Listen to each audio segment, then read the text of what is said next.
भी जिसका खाते हैं उसके वफादार होते हैं, तुम अन्नदाताओं का खाके उनको आतंकवादी बोलते हो। इससे ज्यादा शर्मनाक बात कोई नहीं हो सकती।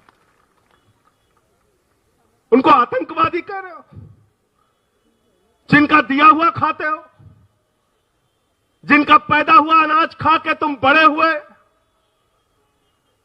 जिनका पैदा हुआ अनाज खा के तुम्हारे बच्चे जिंदा हैं, जिनका पैदा हुआ अनाज खा के लॉकडाउन के दौरान इस देश के लोग, लाखों करोड़ों लोग जो भुखमरी की कगार पे पहुंच गए थे, उनका पेट भरने का काम इन्हीं अन्नदाताओं ने किया, जिसको आज मोदी सरकार आतंकवादी कहती है। शर्म आती है ऐसी सरकार पे। कानून के बारे में बात करो, कहते बहुत अच्छा कानून है, बहुत अच्छा कानून है।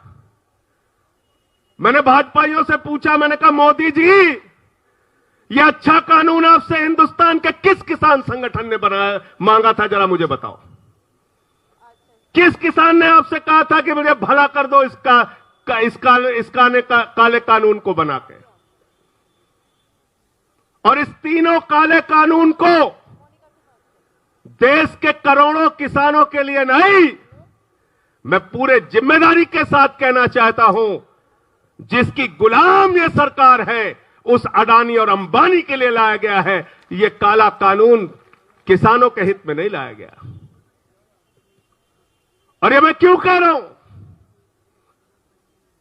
अडानी को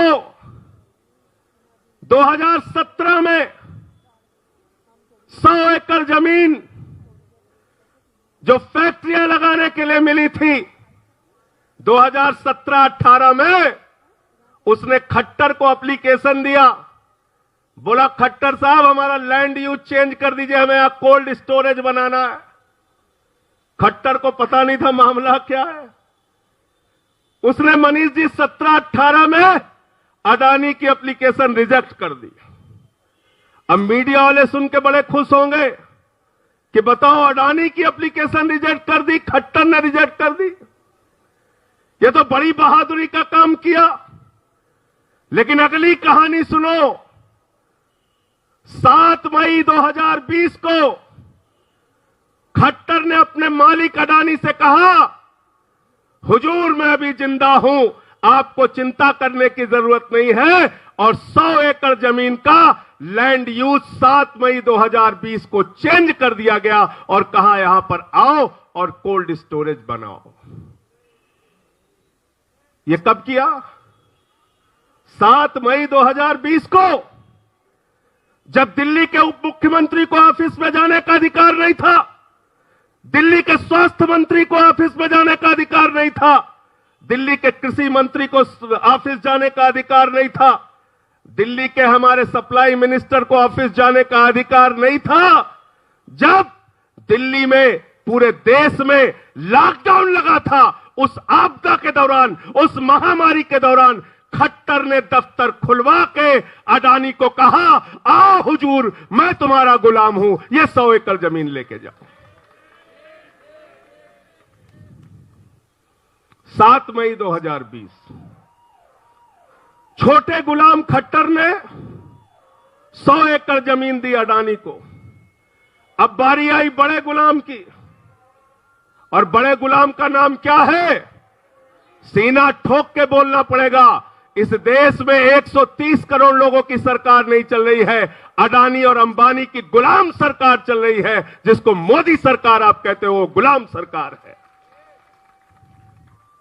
तो बड़े गुलाम ने क्या किया? छोटे गुलाम ने तो 7 मई को 100 एकड़ जमीन दे दिया कोल्ड स्टोरेज बनाने के लिए। और बड़े गुलाम नरेंद्र मोदी ने कहा, अडानी जी संसद तो बंद है, देश में लॉकडाउन लगा है, महामारी फैली है, लोग मर रहे हैं, खाने के बिना मर रहे हैं, मैं ताली बजवा रहा हूं, थाली बजवा रहा हूं, 9 मिनट अंधेरे में रख रहा हूं, चिंता मत करो, पूरा देश अंधेरे में रहेगा। और 5 जून 2020 को चोरी चुपके पार्लियामेंट में चर्चा किए बगैर ये अध्यादेश के जरिए बिल पास किया गया और उसमें कहा गया, असीमित भंडारण हमारा मालिक अडानी कर सकता है। समझ में आ गई बात?